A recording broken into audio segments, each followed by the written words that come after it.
अभी आप वो पूर्णिया से आए हो यहाँ वर्धमान, कितना रुपए टन चल रहा है भाड़ा? 1000, मतलब 41,000 रुपये भाड़ा है। खर्चा कितना आ जाता है? फिर घर तो आप जाते नहीं होंगे, कितना दिन बाद? महीना में 3 बार। এই যে এখন রাতে বাড়িতে ঘুমোতে পারছো না, গাড়ি নেবার পর আর ওই ঘুমটা আর হবে না, ঠিক আছে? ওই যে দেখলে অ্যাক্সিডেন্ট, এসব তো দুর্ঘটনা তারপর তো হতেই আছে। ও দাদা ওঠো, গাড়ি বাড়ছে, গাড়ি বাড়ছে, গাড়ি বাড়ছে।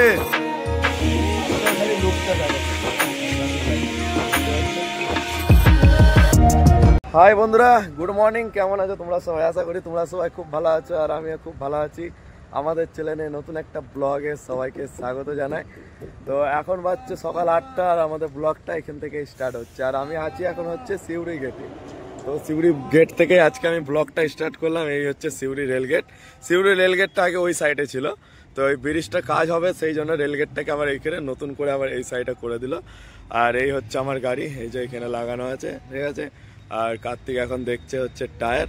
আর এখানে আছে হচ্ছে দেখো, যারা কমেন্ট করতে না যে 18 চাকার ট্রেলার মানে পাথরে চলে কি না, তো এই দেখো 18 চাকার ট্রেলার মানে পাথরে চলছে, ঠিক আছে। মানে ডালা বডি ট্রেলার, এটা কোনো ডাম্পার ট্রেলার নয়, এটা হচ্ছে ডালা বডি ট্রেলার। আর এই দেখো ডাস লোড করেছে, দেখছো। এইসব গাড়ি মানে একটা কথা বলতে পারো, মানে বড় বড় প্ল্যান্ট ছাড়া এসব গাড়ি মানে খালি হবে না, ঠিক আছে। এসব মানে গোলা ফোলার মতো মানে এসব গাড়ি ঢুকতেই পারবে না, এসব 18 চাকা গাড়ি। যা হয় সব মানে বড় বড় প্ল্যান্টে, রাস্তার মালে এইসবে মানে এইসব গাড়িগুলো চলে। আর এইদিকে এই যে অশোক লিল্যান্ডেরও টেলার হয় দেখো, এইদিকে এটা হচ্ছে এটা টাটার টেলার, যেটা মানে পাথরে চলছে। আর এইদিকে হচ্ছে অশোক লিল্যান্ডের টেলার, এটা মানে ট্রান্সপোর্টের মাল আছে, ঠিক আছে। ট্রান্সপোর্টের মাল লোড করেছে। আর গাড়ি হচ্ছে তোমার এই যে দেখতে পাচ্ছ বিহার নাম্বার গাড়ি আছে, ঠিক আছে। আর গাড়ি দেখতে পাচ্ছ, গাড়ি মানে একদম শানদার লাগছে, ঠিক আছে। লাইনে চলা একটা গাড়িগুলো তোমরা দেখবে মানে সবসময় মানে একবারে পরিষ্কার পরিচ্ছন্ন করে রাখে, কিন্তু আমাদের এই পাথর বালির গাড়িতে আর কি সেইটা হয় না, ঠিক আছে। এরা মানে সবসময় পরিষ্কার পরিচ্ছন্ন করে একবারে রেডি রেখে দেয়, ঠিক আছে। এই তিরপল একবারে বেঁধে নেবে, এই যে দেখতে পাচ্ছ বেঁধে নিয়েছে এখন 3-4 দিন 5 দিন এখন মানে চলতেই থাকবে। এদের মানে সিস্টেমই আলাদা, লাইনে চলা গাড়ি ব্যবস্থিত করে বেঁধে নাও আর চলতে থাকো। আর আমাদের লোকালে মানে ট্রান্সপোর্টে মাল বইলে কি হয়, মানে হয়তো আজকে তুমি তিরপল বাঁধবে, এত ভালো করে বাঁধবে, আবার হয়তো কালকে সকালে আবার তিরপলটা খুলতে হবে, ঠিক আছে। তো সেইরকমই ব্যাপার হয়। আর এই হচ্ছে এই গাড়ির ভাই হেল্পার, ঠিক আছে। ভাই কোথায় कहाँ का लोडिंग है आपका? वर्धमान। अच्छा, उधर अनलोडिंग होगा। और जाओगे कहाँ से आ रहा है? पूर्णिया बिहार, पूर्णिया बिहार है ना, उधर से आ रहा है। कितना दिन का ट्रिप होता है आपका? काल शाम को। आज तो खाली हो जाएगा, आज तो पहुंच जाओगे, लेकिन आज नहीं होगा तो कल होगा खाली, है ना। क्या लोड है इसमें, क्या लोड है? मकई।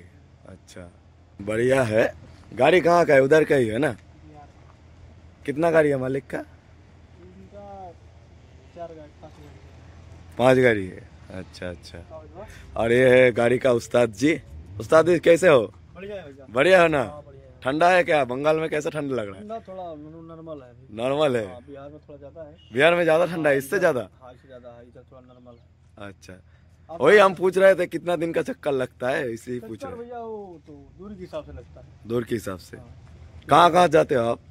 भैया ये सही है, हम गुवाहाटी जाते हैं। गुवाहाटी। अच्छा, अभी मतलब बचत कितना हो रहा है गाड़ी में? ठीक ठाक हो रहा है बचत? अभी तो ठीक ठाक चल रहा है। ठीक ठाक चल रहा है। नया गाड़ी है ना? हाँ, अभी नई गाड़ी। कितना दिन का हुआ गाड़ी का? अभी तो 3 महीना हो गया। 3 महीना हो गए। 5 सितंबर के लिए है। किस्त कितने का है ये? इसका किस्ता 1 लाख का। 1 लाख? 50,000 का किस्ता। 1 लाख? हाँ, 1 लाख। अच्छा, 1 लाख रुपए गाड़ी का किस्त है। देख रहे हो, देखते बच्चा तुम्हारा, ठीक है। और गाड़ी बढ़िया बना के रखे है। अभी तो और रेडियो लगवाएंगे, जाएंगे। हाँ, तिरंगा लगवाएंगे। 3 महीने का गाड़ी है। 3 महीने गाड़ी है। अच्छा, দেখতে পাচ্ছ গাড়ি মানে একদম শানদার, লাইনে চলা ভাইদের গাড়িটা মানে খুব সুন্দর করে রেখে। रेडियो जो है ना। हाँ हाँ। इस पर रेडियो उसको। अच्छा, हाँ, कांच में रेडियम लगेगा। तिरंगा लगेगा पूरा। अच्छा, ये वाला भी तिरंगा लगेगा। हाँ, गाड़ी तो एकदम बढ़िया गाड़ी है, अशोक लेलैंड गाड़ी, ठीक है। और इसका आपको मतलब पासिंग कितना टन मिल जाता है? 55 टन है पूरा। पूरा 55 माल कितना मिल जाता है? 41 टन लोड करते हैं हम। 41 साढ़े 41 13,500 गाड़ी है खाली गाड़ी। 13,500 खाली गाड़ी है। अच्छा अभी आप वो पूर्णिया से आए हो यहाँ बर्धमान, कितना रुपए टन चल रहा है भाड़ा? 1000 रुपये टन लाए हैं। 1000? अच्छा मतलब 41,000 रुपये भाड़ा है। 41,000 खर्चा कितना आ जाता है? खर्चा का लगेगा। भूटान से आ रहे हैं ना, भूटान से हम 40,000 का डीजल लिए हैं। 40,000? हाँ 30,000 का भाड़ा लगा थे। अच्छा हाँ उतना अभी 1 टन की डीजल पूरा एक्स्ट्रा 300 लीटर भी रखे हैं। अच्छा अच्छा हाँ इसको अभी कम चल जाएगा, बर्धमान तक डीजल बचा है। मतलब एक ये जो आप बिहार से लोड करके बंगाल में खाली करो, मतलब 10,000 रुपये छोड़ देगा चक्कर में? छोड़ देगा 20,000 रुपये छोड़ेगा। 20,000 रुपये छोड़ देगा सब टोल काट कर टोल डीजल वाला काट कर। हाँ। डीजल काट के। हाँ। अब वहाँ से खाली करके खाली गाड़ी आएंगे जमुरिया। जामुरिया? हाँ जमुरिया लोड कर लेंगे छरिया गुवाहाटी के लिए। गुवाहाटी? हाँ 2800 रुपये। फिर घर तो आप जाते नहीं होगे? जाते हैं। कितना दिन महीने बाद? में 3 से 4 दिन करते हैं। महीना में 3 बार? हाँ। अच्छा जाएंगे तो 5-6 दिन रहते हैं, फिर निकल जाते हैं? जाएंगे रक्सौल खड़ा करेंगे, बेतिया, हम लोग का बेतिया जिला घर पड़ता है। अच्छा वहाँ पे अच्छा वहाँ से निकलेंगे तो ट्रक ड्राइवर की जिंदगी ट्रक में ही गुजर जाते हैं, क्या करें। हम लोग तो गिट्टी का गाड़ी चलाते हैं, रोज घर जाने का मौका मिल जाता है। हाँ, लाइन वाले में नहीं मिलेगा, वो तो ड्यूटी रहता है। जानते हैं थोड़ा दिक्कत पड़ती है। ঠিক আছে চলো গেট খুলে গেছে, তো চলো বন্ধুরা গেট খুলে গেছে, তো আমরা এখন বেরোই এখান থেকে। ঠিক আছে আর এই যে দেখতে পাচ্ছ এবার ঝাম ছাড়বে সিউড়ি গেটের, আর এই যে কার্তিক এখানে বসে আছে, এই দেখো দেখতে পাচ্ছ। ঠিক আছে সিউড়ি গেট পার হয়ে চলে এসছে, আর এখন আমরা পার করছি হচ্ছে হেতমপুর। ঠিক আছে এই জায়গাটার নাম হচ্ছে হেতমপুর। 12 চাকা গাড়ি, ঠিক আছে পাল্টি হয়ে গেছে। ঠিক আছে মানে পাল্টি প্লেন রাস্তা, খারাপ রাস্তা নেই কিছু নেই, প্লেন রাস্তা, এরকম রাস্তাতে মানে গাড়িটা পাল্টে হয়ে গেছে, বুঝতে পারছো তো। তো গাড়ি নিয়ে দেখো, গাড়ি নিয়ে আমি তোমাদেরকে একটা কথাই বলবো যে গাড়িতে আর সে প্রফিট নেই যে তুমি একটা 4-5 লাখ টাকা ভাবছো লাগাবো গাড়িতে, লাগিয়ে গাড়িটাকে কিস্তি ফ্রি করব, 4 বছর 5 বছরে কিস্তি করব, কিস্তি ফ্রি করে তারপর গাড়িটা বিক্রি করে আমি একটা মোটা টাকা অ্যামাউন্ট হাতে পাবো, এরকমই ভেবে হয়তো গাড়ির ব্যবসা শুরু করতে চাইছো, কিন্তু পারবে না। গাড়ি বিজনেস এখন এমনই হয়ে গেছে, আদার্স বিজনেস থাকতে হবে তবেই তুমি গাড়ি মানে রাখতে পারবে, নইলে গাড়ি রাখা সম্ভবই নয় এখনকার যা মার্কেট। ঠিক আছে এবার আমাকেও কমেন্ট করে যে বাপিদা তুমি একটা গাড়ি নিজে নাও, একটা গাড়ি কেনো, এরকম ব্যাপারে অনেকেই আমাদের সাবস্ক্রাইবাররা কমেন্ট করে। তো আজকে আমি তোমাদের সাথে কিছু জিনিস শেয়ার করবো যেটা আমার সাথে হয়েছে, মানে হয়ে 2016-17 সালে, 2014 থেকে 17 সাল অবধি সেই জিনিস আমার সাথে হয়েছে। ঠিক আছে সেটাই আজকে আমি তোমাদের সাথে শেয়ার করবো। এই ব্যাপারটা আমি তোমাদের সাথে কোনোদিনই শেয়ার করিনি। তো দেখো গাড়ি মানে গাড়ি নেওয়ার কথা আমাকে যে বলছো, গাড়ি আমার এক আধটা নয়, একটা সময় ছিল 2014 সালে আমার 3টে গাড়ি ছিল, 3টে। ঠিক আছে 2টো 10 চাকা, একটা 12 চাকা, 3খানা আমার নিজের গাড়ি ছিল। তোমাদের নাম্বারও আমি বলে দিচ্ছি, একটা গাড়ির নাম্বার হচ্ছে WB15A8545, এখনো গাড়িটা আমার বাবার নামে আছে, তোমরা সার্চ করে দেখে নেবে, মীর রমজান নামে এখনো গাড়িটা আছে, 10 চাকা গাড়ি, 2010-এর মডেলের গাড়ি।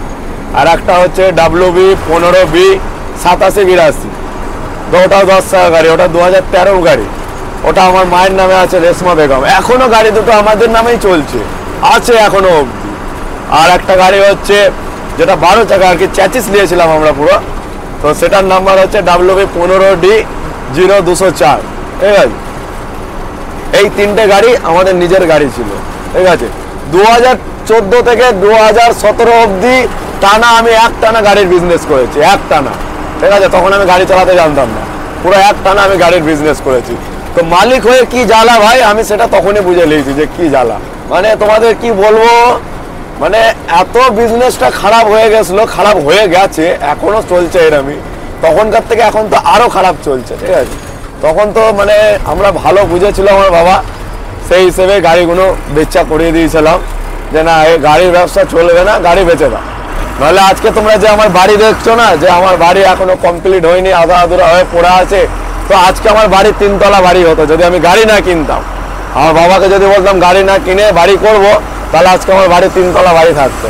কিন্তু আমার বাবা গাড়ি চালাতে জানে, গাড়ি কিনবো, কিনে ব্যাস, গাড়িতে মানে সেই প্রফিটই নেই। টেনশন বেশি, প্রচুর টেনশন।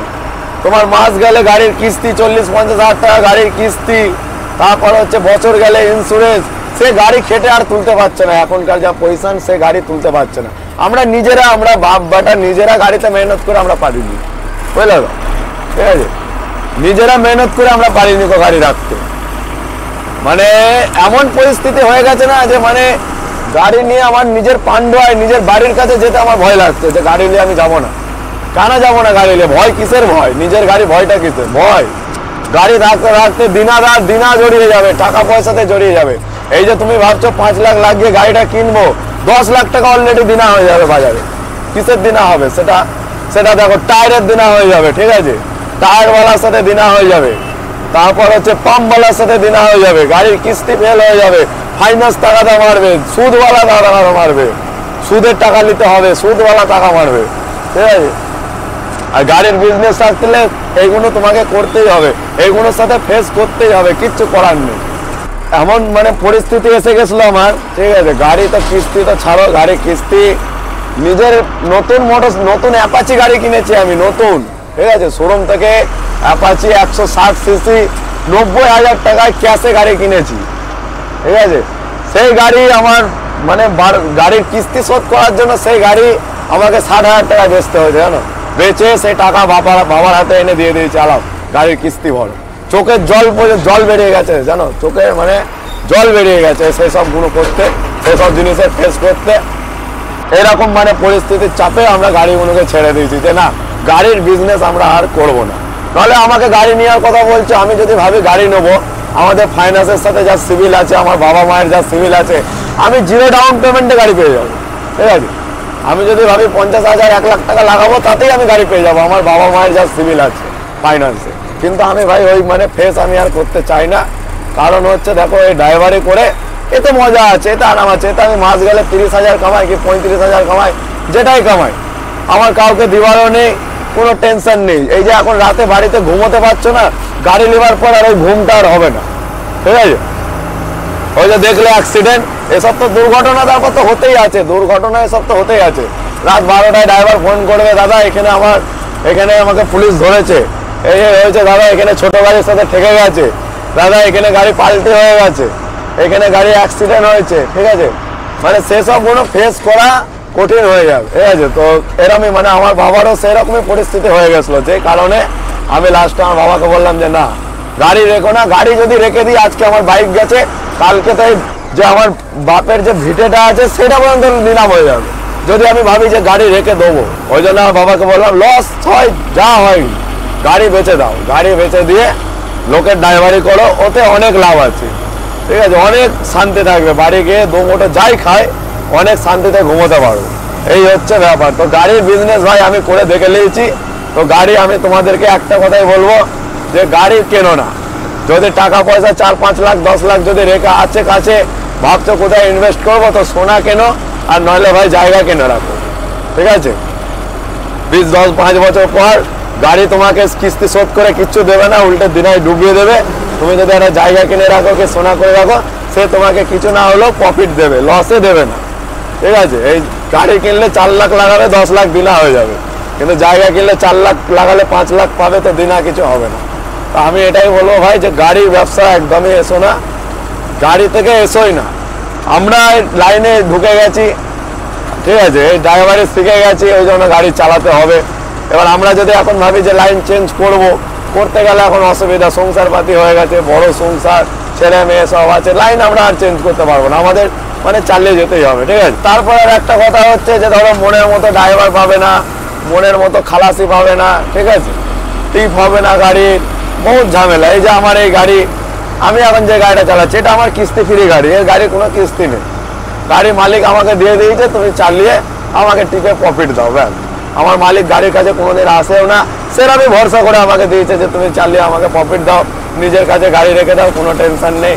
ঠিক আছে, আমাকে টিপ গেলে প্রফিট দাও। আমার এই যে আমি আজকে আমার 3 দিনে 3টে টিপ চলছে, কন্টিনিউ আমি এই গাড়ি নিয়ে কন্টিনিউ টিপ করছি, সেই জন্য আমাদের ব্লগও আসতে লেট হয়ে যাচ্ছে। কন্টিনিউ আমি টিপ করছি, কেন করছি? যাতে মালিকের প্রেশার নেই যে তুমি টিপ করে আমাকে দাও, কারণ মালিকের একটা নয় 6খানা গাড়ি আছে। এই BS4 গাড়ি শুধু একটাই আছে ভালো চাকা, যেটা আমি চালাচ্ছি। আর বাকি সব আছে হচ্ছে BS6 আর সব 16 চাকা। মালিকের কোনো প্রেশার নেই, কিন্তু আমার প্রেশার আছে না। আমাদের এসব গাড়ি চালানো মাইনে সিস্টেম নেই, আমাদের হচ্ছে ফিক্স খরচার গাড়ি। যত আমরা টিপ করতে পারবো তত আমার পয়সা, ঠিক আছে? ওই জন্য আমি এরকম টেনে টুনে টিপ করছি। গাড়ি ভালো, গাড়ির টায়ার ভালো, গাড়ি চাঙ্গা, তো টিপ না করার কিছুই নেই, ঠিক আছে? কিন্তু এরম টিপ তো তোমার হবে না, 12 মাস তো এরম টিপ হবে না। বর্ষাকালে তো তোমাকে 4টে কিস্তি অ্যাকাউন্টে ফিরে রাখতে হবে। যদি 50,000 করে কিস্তি হয় তো 2 লাখ টাকা তোমাকে অ্যাকাউন্টে রেখে দিতে হবে, যে এটা বর্ষাকালের কিস্তি। বর্ষাকালে হিসাব মতো গাড়ি চলে না, গাড়ি চলে এই 4-5 মাস গাড়ি চলে, তারপর ব্যাস এইরকমই। তারপর ওই চলছে না, তারপর হচ্ছে ইন্স্যুরেন্স, ট্যাক্স, এইসব দিতে দিতে মানে পাগল হয়ে যাবে, ঠিক আছে? পাগল হয়ে যাবে। তখন ভাববে যে আমি অন্য কাজ করছিলাম, যাই করছিলাম আমি খুব ভালো ছিলাম, কি করতে আমি গাড়ির বিজনেসে এলাম। কারো যদি দুশ্মন থাকে যে ওর সাথে আমি বদলা নিতে চাই, বেশি কিছু নয়, তাকে একটা খালি পটিয়ে পাটিয়ে একটা গাড়ি কিনে দাও, ঠিক আছে? তাহলে তার দুশ্মনী তোমার সাথে শোধ হয়ে যাবে। আমি কথা দিচ্ছি, কাকে খালি একটা পটিয়ে পাটিয়ে একটা গাড়ি কিনে দাও, যে ভাই তুমি একটা গাড়ি কেনো, ঠিক আছে? সব দুশ্মনী শোধ হয়ে যাবে। তো ওই জন্য বলবো ভাই, গাড়ির লাইনে তো একদমই দূরে থাকো, এই লাইন থেকে পুরো দূরে থাকো, এই লাইনে একদমই এসো না। বহুত বাজে লাইন হয়ে গেছে, না আছে কোনো প্রফিট, না আছে কিছু। বিশেষ করে আমাদের বেঙ্গলে তো মানে খুবই খারাপ। আমাদের ওয়েস্ট বেঙ্গলে একটা কথাই বলবো, একটাই রিকোয়েস্ট করব, যে গাড়ির লাইনে ভাই এসো না, জীবনটা পুরো খারাপ হয়ে যাবে। এই ফেস আমি 2017 সাল থেকে করে এসেছি, 2014 থেকে 2017 অবধি আমি এই ফেস করেছি ভাই। চোখ থেকে জল বেরিয়ে গেছে, তিনটে গাড়িকে ছাড়তে না ভাই, চোখ থেকে জল বেরিয়ে গেছে। বাপের মুখ দিয়ে দিকে তাকাতে পারছি না, মানে টেনশনে ভাব শুকিয়ে গেছে, শরীর খারাপে পড়ে গেছে টেনশনে। কি করবো, ছেলে হয়ে সেগুলো দেখছি আমি, কিচ্ছু করার নেই, আমার হাতে কিছু নেই। আমি তো ড্রাইভার ভাই, ড্রাইভাররা তো গাড়িতে আসবেই না, গাড়ি কিনবেই না চট করে, কারণ সে জানে যে এতে কি আছে, সে টপ করে কিনবেই না। এক গাড়ি কিস্তি ফ্রি হলে, যে ক্যাশ টাকায় গাড়ি, কিস্তি ফ্রি গাড়ি, মাসে 70-80 হাজার যা ইনকাম হবে হলো, ঠিক আছে? তাহলে ঠিক আছে। কিন্তু এই কিস্তি করে গাড়ি কিনে ও সামলানো খুব মুশকিল। ড্রাইভাররা নিজেরা সামলাতে পারছে না, নিজেরা চালিয়ে, তবে তো নতুন লোক তো মানে আরো অবস্থা খারাপ। তো ঠিক আছে, চলো এখন চলতে থাকি আমরা।